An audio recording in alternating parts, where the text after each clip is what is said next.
गया। जिस प्रकार शरीर में कंकाल हड्डी जो होता है वो बॉडी को मजबूती प्रदान करता है, चलने में सहायता करता है। उसके बिना हम खड़ा भी नहीं हो पाते। अगर मेरा रीढ़ का हड्डी मान लीजिए डैमेज हो गया तो हम खड़ा नहीं हो पाएंगे, व्हील चेयर जरूरी पड़ जाएगा। तो उसी प्रकार सेल्स में जो होता है वो सेल को खड़ा करने के लिए, उसको मजबूती प्रदान करने के लिए एक कंकाल के रूप में जो काम करता है वो एंडोप्लाज्मिक रेटिकुलम काम करता है। कौन करता है? Endoplasmic reticulum. जैसे मान लीजिए कि ये सेल है। सेल बहुत तरीका का होता है लेकिन ये बनाना थोड़ा सा आसान है। ये जो होता है इस बीच में ये न्यूक्लियस है। ये क्या है? न्यूक्लियस है। तो इसके बीच में जो है ऐसे लेयर होता है और इसके अथी में ऐसे करके और इधर से भी ऐसे करके बना रहता है।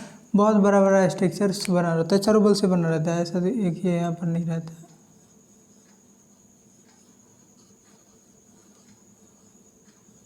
इस प्रकार से तो ये जो होता है ये सेल मेम्ब्रेन और न्यूक्लियस के बीच में कनेक्टेड रहता है, जिसके कारण जो होता है ये कंकाल के रूप में काम करता है। किसके रूप में कंकाल करता है? कंकाल के रूप में। और इसको एक मजबूती प्रदान करता है एंडोप्लाज्मिक रेटिकुलम। और भी इनके काम है। तो एंडोप्लाज्मिक रेटिकुलम को हिंदी में जो होता है कहता है इसको अंतर्द्रव्य कहते हैं। अंतर्द्रव्य एंडोप्लाज्मिक रेटिकुलम, इसको जो शॉर्ट फॉर्म में ER भी कहते हैं। क्या कहते हैं? ER भी कहते हैं। कहीं पर ER लिखा रहे तो इसका मतलब आप समझ जाएगा कि इसको क्या कहते हैं? एंडोप्लाज्मिक रेटिकुलम कहते हैं। क्या कहते हैं? Endoplasmic reticulum. सेल्स में ये सब पाया जाता है तो ये पढ़ा रहे हैं एंडोप्लाज्मिक रेटिकुलम। इसका कार्य जो मुख्यतः है, इसमें जितना वसा होता है, मतलब लिपिड्स समझते हैं ना। लिपिड्स जो होता है वसा, जो फैट्स, जो जिसे हाथ में क्या है, मतलब मोटाई, जो किसी कोई मोटा होता है तो उसमें क्या भर जाता है? फैट्स भर जाता है। हम तो मोटे नहीं होते ना, लेकिन जो मोटा होता है उसमें क्या फैट्स रहता है। हमें भी थोड़ा मोटा फैट्स होगा। जो जितना मोटा उसमें फैट्स होता है। महिलाओं में फैट्स ज़्यादा होता है, पुरुष में फैट्स कम होता है। इसीलिए देखिए महिला ठंडी में भी बिना स्वेटर का टहलती रहती है, लेकिन पुरुष 4 को पहनने के बाद भी सुरसुराते रहता है। महिला को ज़्यादा जैकेट फैकेट देखे कहीं पहन के नहीं, का उसमें फैट्स पाया जाता है। और फैट्स जो होता है वो ठंडी को रोकता है। फैट्स जो होता है वो महिलाओं में ज़्यादा पाया जाता है, पुरुषों में कम पाया जाता है। अगर मान लीजिए जैसे मेरा वेट अभी 65 है, तो मतलब अगर 65 में तो मेरा नॉर्मली इतना बहुत पतला दिखते हैं, लेकिन वहीं पर अगर वो 65 की महिला को रख दे तो बहुत मोटा दिखेगी। कारण उसमें वसा की मात्रा ज़्यादा होती है। वसा की मात्रा ज़्यादा होती है। तो ये फैट्स होता है। प्रोटीन तो समझते हैं, प्रोटीन्स जो बॉडी में ज़रूरी होता है। तो ये वसा तथा प्रोटीन्स को चलाने का, संचालन का काम करता है, मतलब इसको चलाते रहता है, जिसके कारण विभिन्न प्रकार की झिल्लियों का निर्माण होता है। जैसे कि ये जो है ये जो है केंद्रक झिल्ली है या कोशिका झिल्ली है, इस सब का निर्माण जो होता है वो इसी के कारण होता है। तो ये संचालन करता रहता है। कोशिका के अंदर आंतरिक सहायता देता है, मतलब अंदर से सहायता प्रदान करता है। क्या करता है? अंदर से ये सहायता प्रदान करता है। तो आंतरिक सहायता तो ये प्रदान करता ही है। कोशिका के अंदर ये कंकाल का काम करता है। अभी बोले थे किसका काम करता है? बोन्स। जिस प्रकार शरीर, हमारे शरीर को खड़ा होने के लिए, शरीर को चलने के लिए, शरीर को मूवमेंट के लिए, मतलब बोलने, टहलने, जो भी क्रिया करने के लिए इसमें हड्डी की जरूरत है। अगर इसमें हड्डी नहीं रहेगी तो ये मांस कोई काम का नहीं। मांस बैठा रहे पूरा चपटा हो जाएगा, मांस का कोई काम ही नहीं होगा। बोल भी ठहरा तो कुछ हो भी नहीं पाएगा। तो अरे हम बोल पा रहे हैं, इसमें भी मांस की जरूरी है। ये जो मुंह खुल रहा है अप डाउन, ये कैसे होगी? मांस करेगी? नहीं होगी मांस से। ये हाथ जो घुमा रहा है, क्या घूम रहा है? ये हड्डी घूम रही है, जिसके कारण ये मूवमेंट आपको दिख रहा है। हम बोल पा रहे हैं, चल पा रहे हैं, ये सब क्या है? कंकाल की जरूरी है। इसमें जो कंकाल का क्या कौन काम करता है? ये एंडोप्लाज्मिक रेटिकुलम का काम करता है। सेल्स के अंदर भी कंकाल होती है।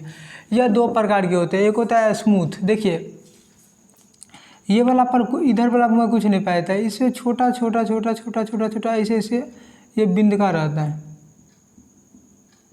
ये, और उधर कुछ नहीं है। तो जिधर नहीं है इधर कुछ नहीं है, इस साइड में ये बिंद का जैसे कुछ नहीं है, ई पोर्शन में, ई वाले इस साइड में। तो इसको स्मूथ का है, चिकना है। इस साइड क्या है? चिकना है। और उस पर जो होता है कार्बोहाइड्रेट का निर्माण होता है। बॉडी में जो होता है कार्बोहाइड्रेट की मात्रा, खाना में जो क्या है कार्बोहाइड्रेट लेते हैं हम लोग, और वसा निर्माण कर दिए। तो ये कार्बोहाइड्रेट जो इसमें ये बूंद का नहीं है, तो वो जो चिकना होता है वो क्या है? चिकना है। तो उस पर जो होता है उसको स्मूथ कहते हैं। उस पर कार्बोहाइड्रेट और वसा का निर्माण होता है। और इस पर जो होता है ये जो छोटा छोटा बूंद का दिए हैं ये राइबोसोम है। ये क्या है? राइबोसोम है, जिसके कारण ये खुरदुरा हो जाता है। क्या हो जाता है? खुरदुरा। उस पर छोटा छोटा बूंद का दे देता है, वो हाथ से करें मतलब क्या खुरदुरा टाइप का दिखता है, खुरदुरा। तो खुरदुरा होता है, इस पर क्या पाया जाता है? राइबोसोम पाया जाता है। राइबोसोम पाने के कारण ये प्रोटीन का निर्माण करता है। राइबोसोम किसका निर्माण करता है? इससे पहले ही बोल देते, राइबोसोम किसका निर्माण करता है? तो प्रोटीन का निर्माण करता है। किसका निर्माण करता है? तो प्रोटीन का निर्माण करता है। राइबोसोम का काम ही है प्रोटीन्स का निर्माण करना। आगे बढ़ते हैं, राइबोसोम है क्या? राइबोसोम की खोज जो है वो जॉर्ज प्लाडे ने किया था। जॉर्ज प्लाडे नाम के एक साइंटिस्ट थे, उन्होंने जो राइबोसोम की खोज की थी। राइबोसोम जो होता है कोशिका की सबसे छोटी कोशिका अंग होती है, सबसे छोटी होती है, अंदर अंग होती है। कोशिका के अंदर सबसे छोटी अंग कौन सी होती है? राइबोसोम ही होती है, सबसे छोटी अंग। सबसे बड़ी अंग अगर कोशिका में पूछा जाए तो जंतु कोशिका में माइटोकॉन्ड्रिया होती है, लेकिन प्लांट में प्लास्टिड हो जाती है। तो प्लांट में माइटोकॉन्ड्रिया भी पाया जाता है, लेकिन उससे बड़ा प्लास्टिड पाया जाता है, लेकिन प्लास्टिड एनिमल सेल्स में नहीं पाया जाता है, जिसके कारण एनिमल्स में माइटोकॉन्ड्रिया होती है और प्लांट में प्लास्टिड होता है। सबसे छोटी पूछा जाए तो राइबोसोम होती है। प्रोटीन का निर्माण करता है, जिसके कारण जो इसको प्रोटीन फैक्ट्री कहते हैं। जिस प्रकार कोई चीज़ जहाँ पर निर्माण होती है वो फैक्ट्री होती है। जैसे मोटरसाइकिल, तो मोटरसाइकिल का फैक्ट्री होता है। जहाँ पर चीनी का होता है तो चीनी का फैक्ट्री होता है। जहाँ पर ये मार्कर बनता है तो मार्कर की फैक्ट्री होती है। तो इसी प्रकार प्रोटीन बनती है तो किसकी फैक्ट्री होगी? तो प्रोटीन की फैक्ट्री होगी। जिसको पूछा भी क्वेश्चन कि प्रोटीन फैक्ट्री किसको कहता है? तो राइबोसोम को कहते हैं। किसको कहते हैं? राइबोसोम को।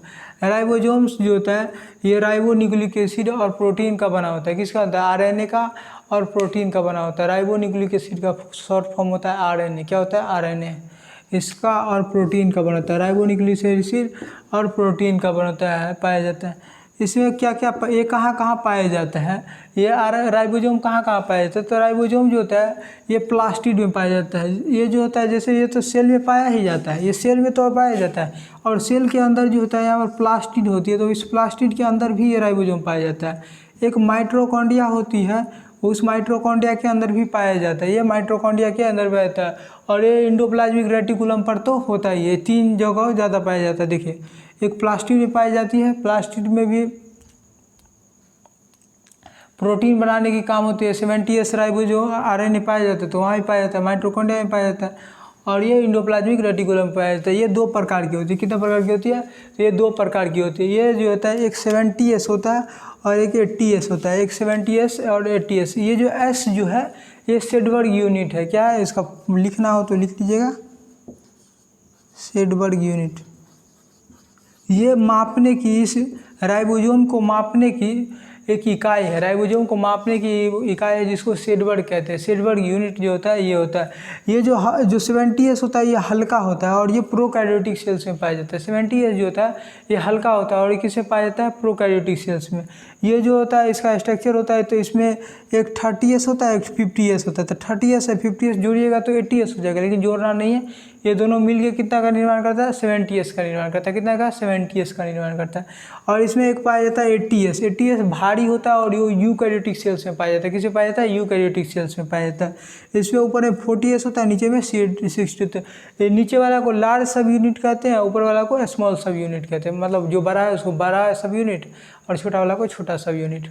तो एंडोप्लाज्मिक रेटिकुलम इसको कहते हैं। एंडोप्लाज्मिक रेटिकुलम को होता है, ये जो सेल्स होते हैं ये सेल्स का कंकाल होता है। क्या होता है? कंकाल होता है। इसमें जो होता है मतलब कि कार्य क्या कहता है, इसका कार्य रहता है वसाओं मतलब लिपिड्स और प्रोटीन को मूवमेंट कराना। कोशिका के अंदर ये आंतरिक सहायता प्रदान करती है, इसको कंकाल कहते हैं।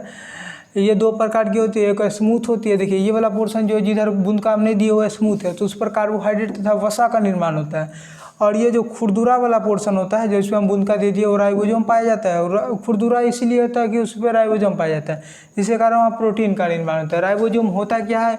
तो उसको इसका खोज जॉर्ज मेल्टन ने किया था। ये जो होता है राइबोसोम जो होता है इसका काम करता है प्रोटीन का निर्माण करना होता है। ये कोशिका का सबसे छोटा अंग होता है, प्रोटीन का निर्माण करना, जिसके कारण इसको प्रोटीन फैक्ट्री कहते हैं। ये जो होता है राइबो न्यूक्लिक एसिड आरएनए तथा प्रोटीन से मिलकर बनी होती है। ये कहाँ कहाँ पाया जाता है? तो प्लास्टिड में पाया जाता है, माइटोकॉन्ड्रिया में ये दो प्रकार के होते हैं, एक 70 पाया जाता है, एक 80s। 70s प्रोकैरियोटिक सेल्स में पाया जाता है और 80s यूकैरियोटिक सेल्स में पाया जाता है। ये जो होता है इसका मतलब 40s और 60s से बन के मिल के बना रहता है। 80s जो मिल के बना रहता है वो 40s और 60s से, और 70s जो मिल के बना रहता है वो 30s और 50s से मिल रहता है। एस जो होता है वो सेडबर्ग कॉफिशेंट कहते हैं, सेडबर्ग यूनिट कहते हैं, और इसको सेडबर्ग यूनिट कहते हैं। ये प्रोकैरियोटिक सेल्स में पाया था, वो यूकैरियोटिक सेल्स में पाया था। तो समझ गए होंगे एंडोप्लाज्मिक रेटिकुलम किसको कहते हैं। ठीक है, जय हिंद। इसका स्क्रीनशॉट ले लीजिए।